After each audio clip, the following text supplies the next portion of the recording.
Hey, welcome back to my spiritual therapy. It's Miss Mocha, your spiritual therapist.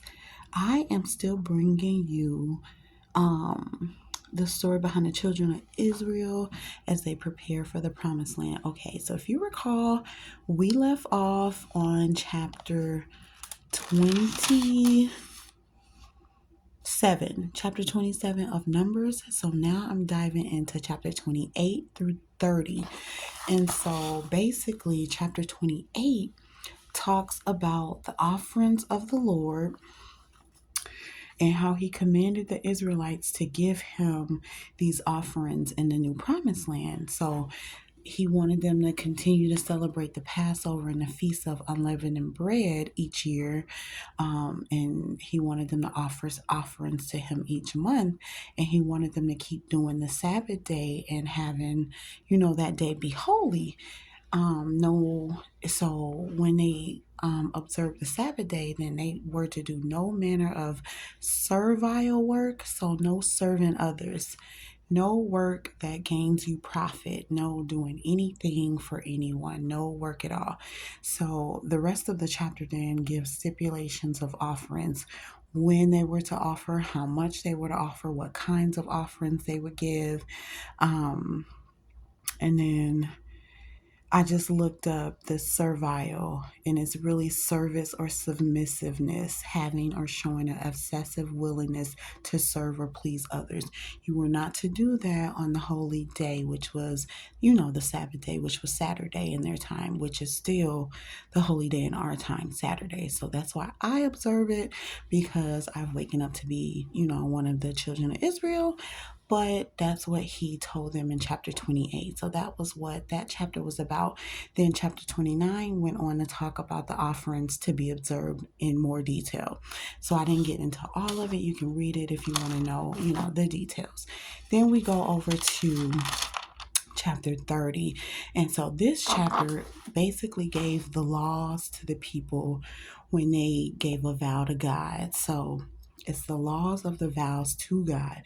So every man that vows a vow shall keep his word, period. So if you make a promise, make an oath, make a pledge to God as a man, you were to keep your pledge, you were to keep your vow, you were to keep your oath. Whatever you said you was going to do, you need to keep that. And then women too. Every woman that vows a vow shall also keep her word, unless she was living under her father's home, her father's roof, or if she was married and had a husband.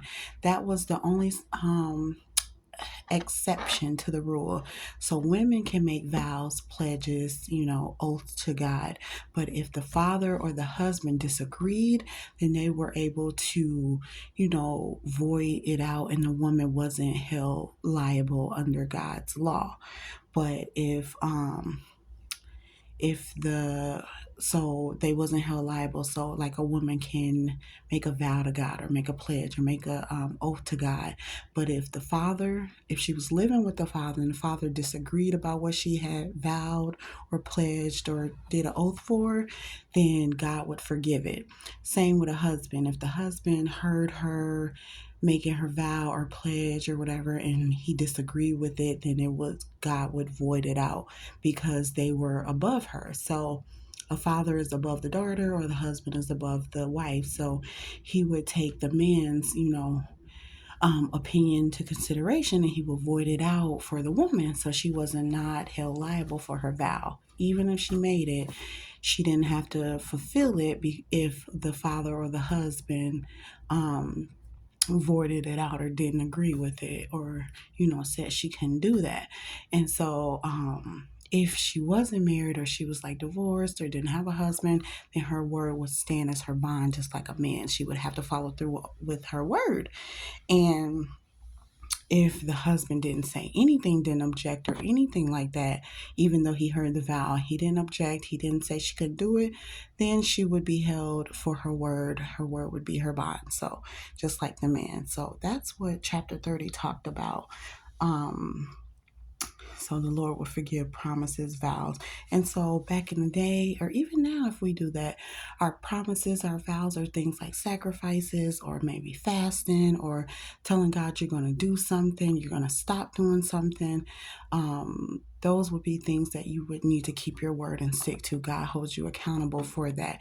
It talked about not really making oaths and things like that to God, but if you do sacrifices, or if you do fasting, or if you give up something, then you need to stick to it, basically, man or woman. But if you made those vows as a woman and you're still living with your father, he disagrees, like if you be abstinent or something like that, and he disagrees, he wants you to have a husband or something like that, it's valid for the father to do that, or it's valid for the husband to say, no, you're not going to be abstinent right now, I'm your husband, and God's going to take that. So it's all about what the husband and father says. If they agree with you, then they say nothing, then you can keep on with your pledge or your vow to God.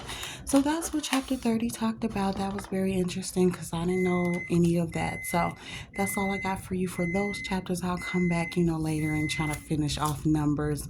Keep in mind that I am working, these 2 jobs, and so I don't have as much time, but I am trying to dedicate more time to this because this is my number 1 job, and so I have to keep going with studying this and studying the tribes, because it's my journey. It's what God said, that who I was and what journey I'm on. So I want to learn about it, and I know there's others out there.